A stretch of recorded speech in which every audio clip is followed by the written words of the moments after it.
launch of this 4x2 highway is a very ambitious project. So this is the vision we have in terms of road infrastructure. I've already told the Minister of Finance to set aside at least 200 billion for 2026, which will be injected into this. Country with no money, no foreign loans, no outside help. And yet, somewhere in West Africa, right now, more than 1,000 machines are tearing through dirt roads, reshaping a nation from the ground up. Bulldozers, excavators, road rollers, all bought, all owned, all operated by one country, alone. This is Burkina Faso, and what's happening here might be the boldest economic experiment Africa has seen in decades. But to understand why this matters, you have to go back.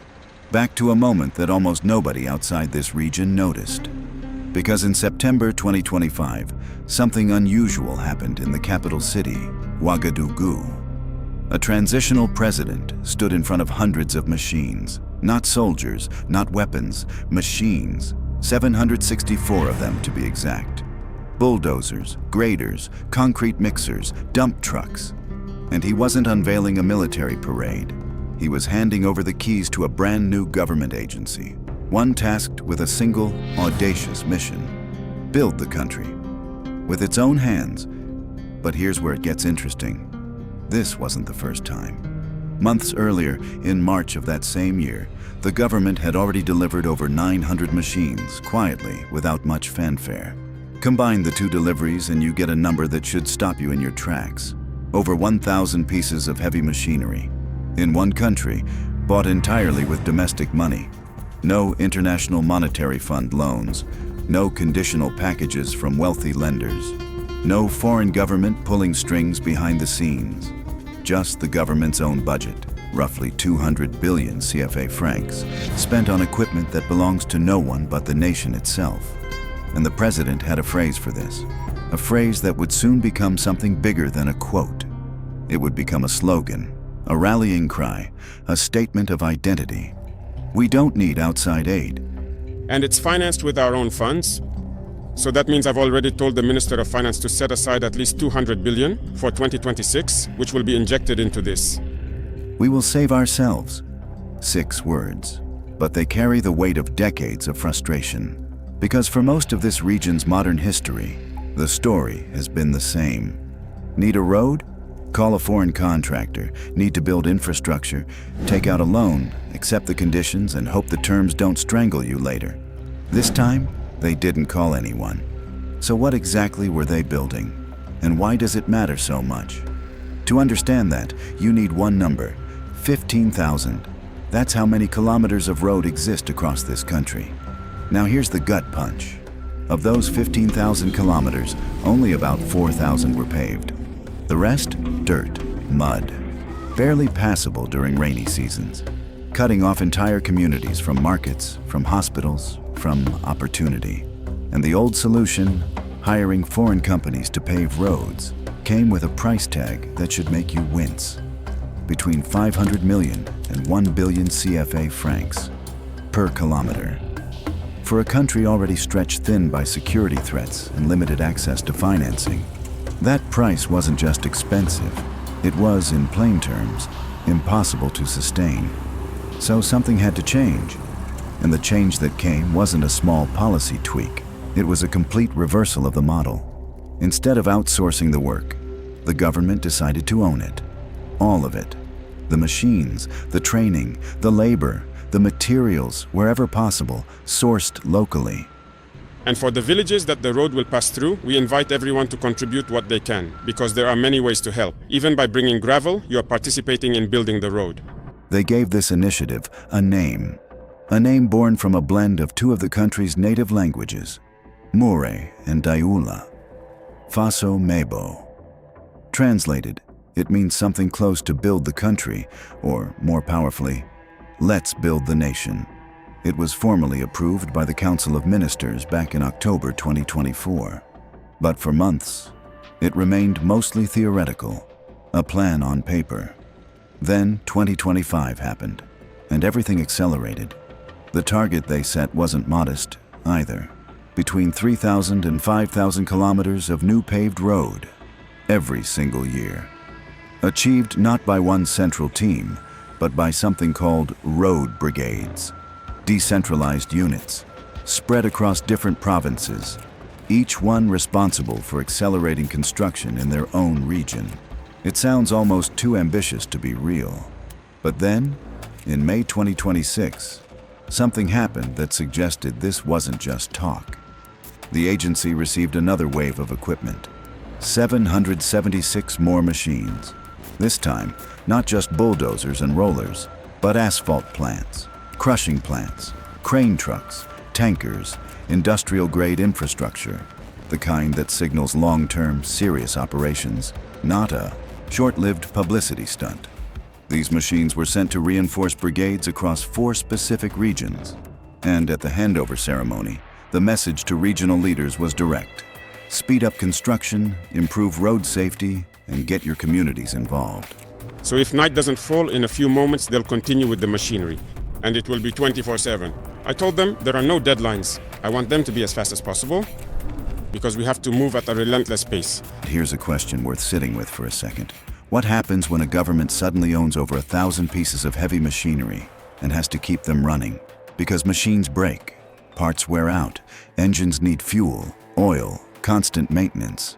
This is where most ambitious infrastructure plans across the world quietly fall apart. Not in the announcement, but in the unglamorous reality of upkeep. So what's different here? Stay with this, because the answer connects to something much bigger than roads. But machines and asphalt are only half of this story. The other half is harder to see, and arguably more important. Because if the 764 machine handover was the spark, then what happened 3 months earlier was the fire. On December 16, 2025, near the capital, the president personally laid the foundation stone for something the country had never had before: an expressway. Not just any road, a 332-kilometer expressway connecting the capital to the country's second-largest city. 4 lanes in each direction, major interchanges, complex engineering structures. This is the kind of infrastructure that takes most countries decades and foreign financing to even attempt. And the number attached to it is staggering.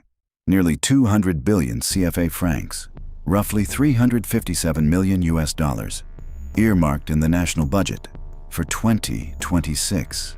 Not from a loan, not from a donor, from the state's own funds. But why does one road matter so much? Because this isn't just about 2 cities getting closer.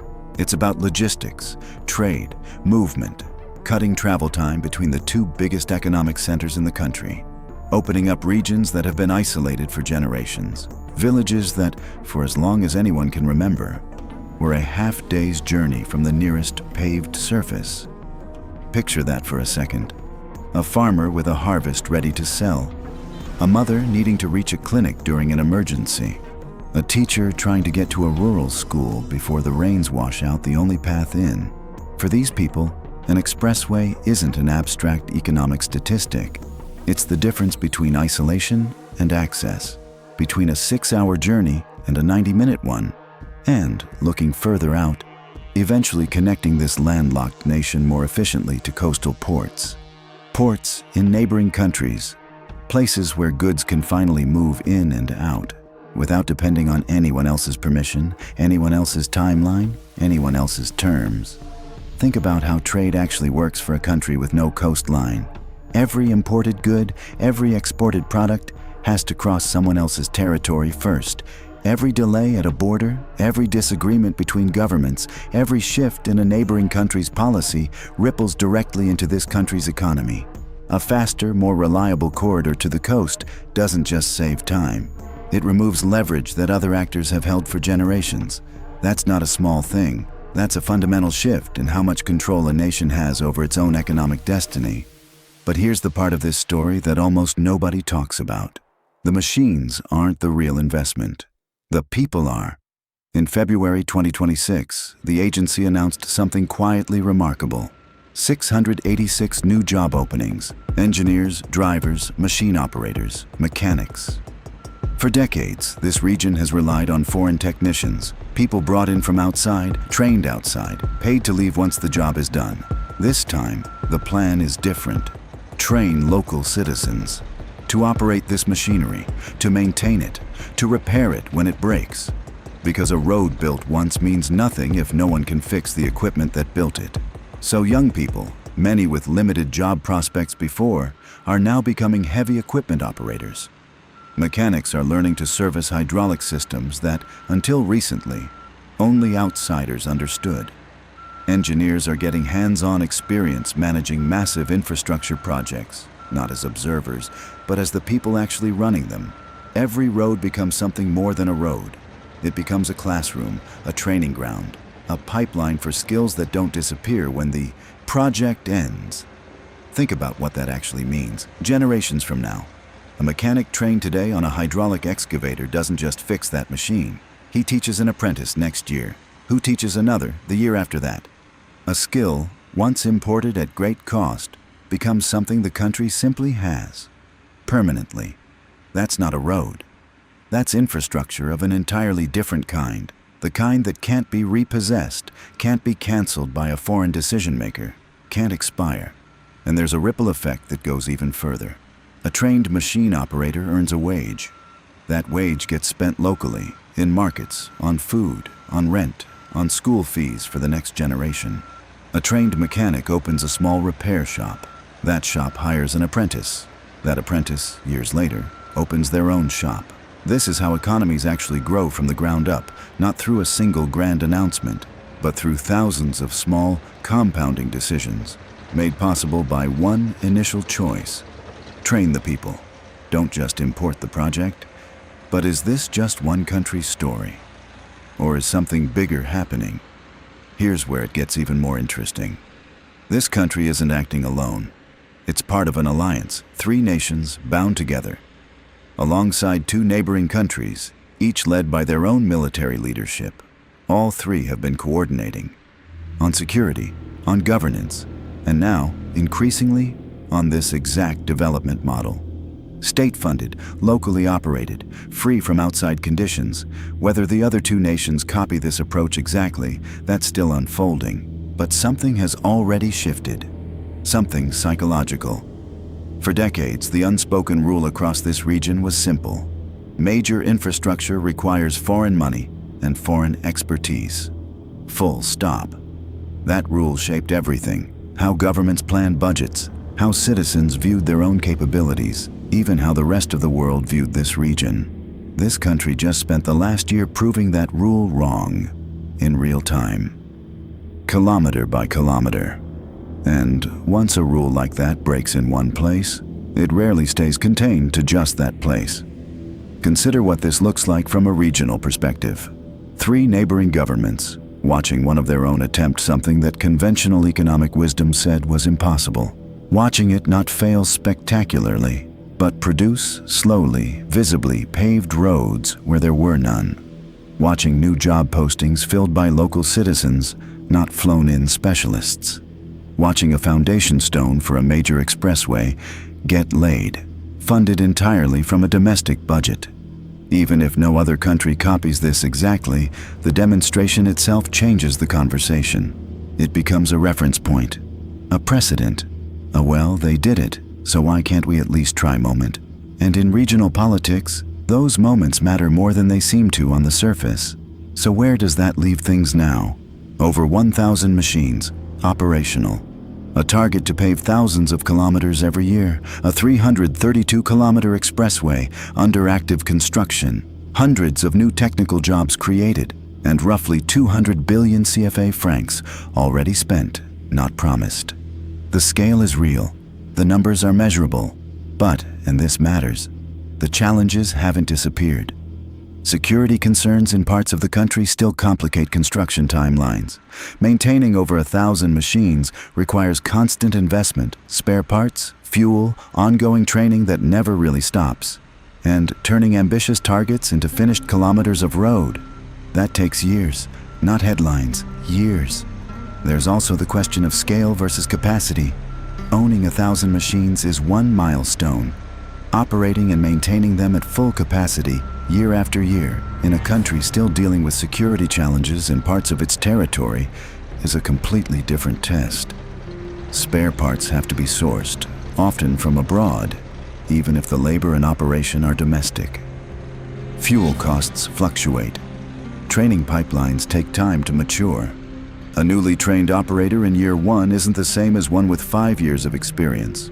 None of this means the project will fail, but it does mean the next chapter of this story will be less about dramatic handover ceremonies and more about the quiet, grinding work of keeping a massive operation running day after day, season after season. So is this a guaranteed success story?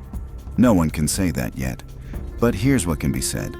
This country has shifted from being a place that imported its development to one that's building its own, with its own machines, training its own people, funding it from its own budget.